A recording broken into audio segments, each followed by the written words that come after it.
I'd like to quote a line from my faith sharing, in fact. It says, now my little faith story is coming to an end. I hope I didn't bore you to death, my friends. So this line may actually be true this time. So if you don't want to listen to like a 3,000-word essay, I advise you to get comfortable and take a nap. No. Note, this sharing is 3,013 words long, including the very words I'm speaking right now, because this was all calculated and planned. The sharing in total is about 6 pages of 1.5 space writing. On with it. Seeing how I'm getting confirmed today, I can't help but feel that life has been rushing by too fast for me. I remember Jacinto talking about how I'm only 13, how tall I am, and all the things that I've done, and how he feels really old. I can agree with you. I can agree with you, not the fact that you are old, but that life has been rushing by. But have you seen life from my perspective?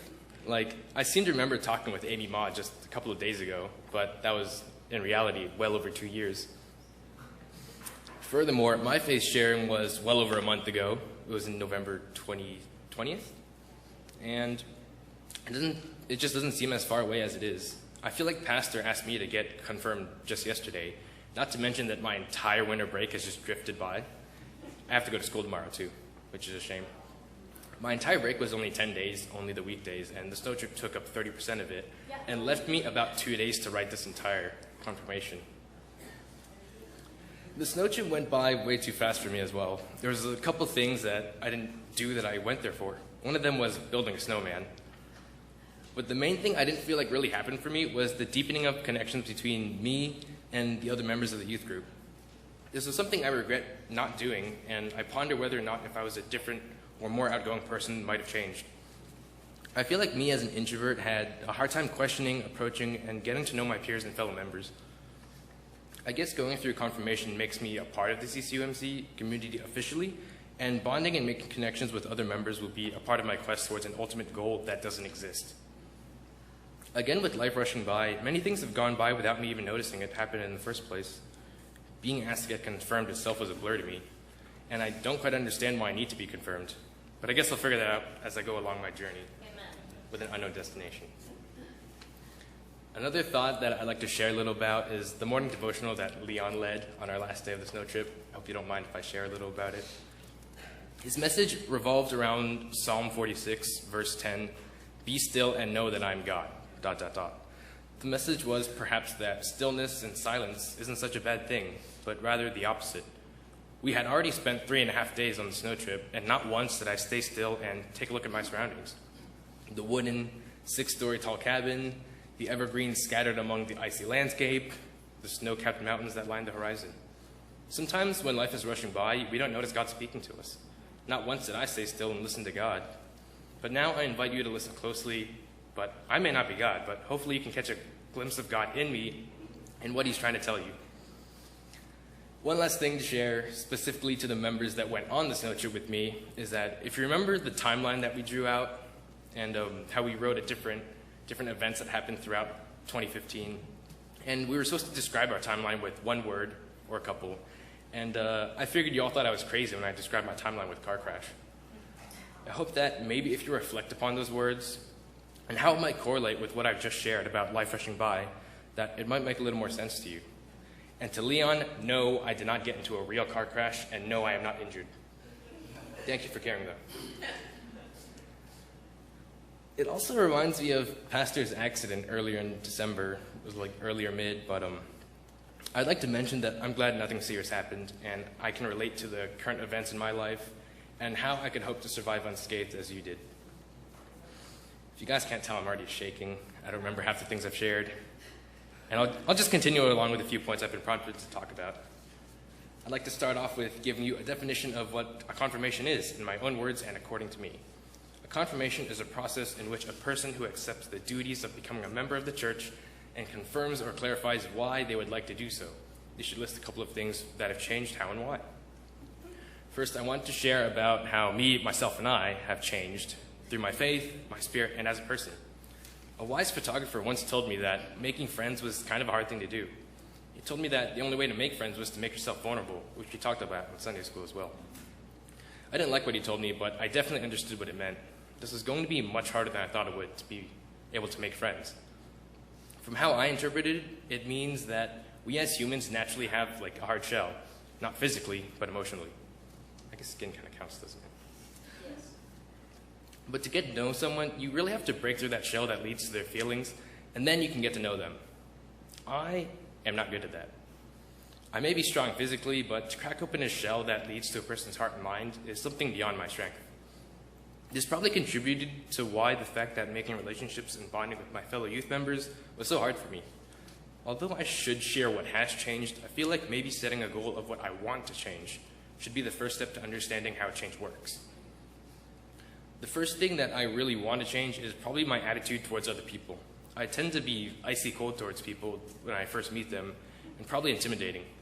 My friends at school tell me that I death stare a lot of the kids, which is why they never approach me.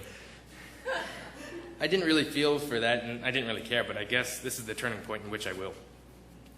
Now that that is out of my mind, a couple things or ways that I have changed is definitely through camp and through my devotional. Throughout camp, of course, I had a glimpse of how connections and bonding is done, and how change isn't something easy to do. It took an entire week just to only breach that shell that I worked so hard to enter. An entire week and only a fraction of what I came there to accomplish. I feel that my spirit and me as a person has changed because being shyer than ever really gave me a hard time at camp. I needed to change my spirit and my attitude and how I would approach communication with other people. I had to act confident and almost outgoing just to grab the attention of peers in order to take the first step in becoming friends with them. To you guys, my process of becoming a friend with someone is probably a lot more complicated than yours, but the definition of friends wavers a lot in present day, and to me, a friend is someone I have a heartfelt respect for and trust for. A friend is not someone you can buy a flat screen TV for and say that they've got your back. And it's definitely not someone you control through fear and desire. My friendship is not easily gained, and if you want it, you have to earn it. The next factor that has changed my faith would be my morning devotional, which I do at night because I don't have time in the morning. The devotional is special to me mostly because every day I get a little message that I can reflect upon and learn from. Every time I do so, I can feel the presence of God, and I can feel it strengthening. I won't talk too much about the devotional, but if you have some questions, you can ask me later. A conclusive statement about my devotional I would like to make is that I often find coincidental, or not coincidental, stories or statements that I can relate to in life. I'm not sure whether it is purely coincidental or if it's by God's grace, but basically how the devil works is that it gives you an excerpt from the Bible or a scripture to read, and then it gives you a little sharing by some person that has volunteered, then gives you a thought of the day, a little prayer, and a prayer focus. I gave my dad the copy if you do want to look at it right now, or after worship would work. But on Thursday, New Year's Eve, my devotional's daily thought said, God does not expect perfection, only faithfulness. This was a coincidence for me, or not, because just a few nights earlier, I had emailed Pastor Emily about how I was beginning to have doubts about my confirmation, and that I wasn't ready for confirmation because I wasn't a good enough Christian. This thought spoke to me because it says that God does not expect perfection. Another funny thing about that day's prayer focus is that it was on photographers. And I just so happened to know one that helped me along my faith journey. Oh, I'm parched. Never spoken so many words before at one standing, at one time. It's kind of hard to think about how far I've come in life, and even harder to realize that it's just the beginning. The next point I want to share, I've already talked about a little bit earlier, but I've decided to confirm my faith, and what does it mean to me? I decided to confirm my faith because Pastor told me I had to. Not really. I was joking about that, in case you can tell. But it wasn't completely a lie. She said that she had a feeling in her gut, and to be honest, so did I. But don't take that the wrong way. It was a spiritual nudging. We weren't going to puke or anything. I wanted to thank you for inviting me because I probably wouldn't have asked to get confirmed, even if I did feel like I was ready. And that is where Pastor did come in and gave me the invitation. On behalf of my brain and my spirit, I do want to thank you. And again, as I talked about earlier, how I hope to survive the current events in my life, unharmed or scathed, this confirmation was one of them. At times, I felt like I wasn't ready. I knew that being confirmed means that I was officially a member of the church and that there were some duties I had to fulfill. I won't go too far into the subject purely because time is limited, but my weaknesses and doubts also assisted me into the decision that I was ready. If you guys could remember all the way back to the first Sunday of July last year, Pastor's message talked about how sometimes in our I lives... hope you all remember my sermons as well as Cloud does. I remembered them. I didn't write it down or anything. But Pastor's message talked about how sometimes in our life there are thorns in our sides. These thorns could be weaknesses or downfalls or general problems. I figured that perhaps my worries and doubts could be a thorn to myself. Her message continues saying that sometimes these thorns could be benefits, and sometimes the best way to deal with them is to pull them out. I guess my doubts have in a way prodded me in the right direction, and by pulling them out, I've decided to continue on with my confirmation, despite being unsteady of the idea of it. To further delve into my limited time, which I feel no shame in doing, I would like to give a shout out and thank a couple of people that have helped me into the point of my Christian life. I was talking with Michael on Wednesday on the way back home from the trip. He's actually not here. He was here, but he had to go. But I know crazy, and it was just 4 days ago. Like, how crazy is that? And I told him that he should come this Sunday because it was special. He defended himself and his laziness by complaining that he doesn't like getting up early in the morning. And as a second excuse, he asked he would only come if it was my birthday. Ben stepped in at that point and told us that a confirmation was, in a way, similar to a birthday. And he said that my confirmation is similar to a birthday, as in me being reborn into the Holy Spirit and God. Michael then proceeded to ignore all of which Ben said, but asked, "What's a confirmation?" To be honest, at the time, I didn't know either. But Ben, you are definitely someone I want to thank alongside Ari. Both of you have supported me through music and activities to my destination. Another person I would like to thank would be Jacinto, the wise guy, the photographer, the person who told me that vulnerability was the key to friendship. It was none other than the Jacinto himself. I want to let you know that you are someone that I definitely look up to and hope to be in as strong as a relationship with God as you are. I would also like to thank all of my Sunday school teachers, especially the ones that first welcomed me, especially being Auntie Jane and Pastor Derek, except Pastor Derek's long gone. I don't know if he'll ever know that I told him this. But also my past few teachers that have shared and prepared me for the confirmation throughout my 6th and 7th grade years. Auntie Brenda as well, back there, who was and still is my shepherd. And another thing I would like to point out is that Auntie Becky and Pastor Moon have also been a huge factor towards my confirmation. Although they are not here, I do want to thank them, and my parents as well. They're ones that invited me to AIF, teaching kids throughout last summer, and I believe that every opportunity that I have taken or not taken has helped me in one way or another, and AIF was definitely one of them. In addition to AIF, there was also that time where I helped out at the benefit dinner, and I'm wearing that outfit that I wore there. And especially Francis, too, who gave me my devotional, The Upper Room. And coming down to a final couple people, I want to thank Pastor Emily especially, because you have not only supported me all the way through this point in my life, alongside the church community, but you have prayed for me alongside the church community. You have prodded me down my path that is my life, alongside the church community, but you have been my grounding rod as an individual.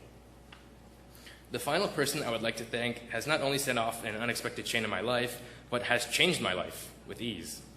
Someone I don't even compare to, and that is Wendy Lee. I still remember pretty clearly that one night she invited my sister and me out to dinner and to talk with her.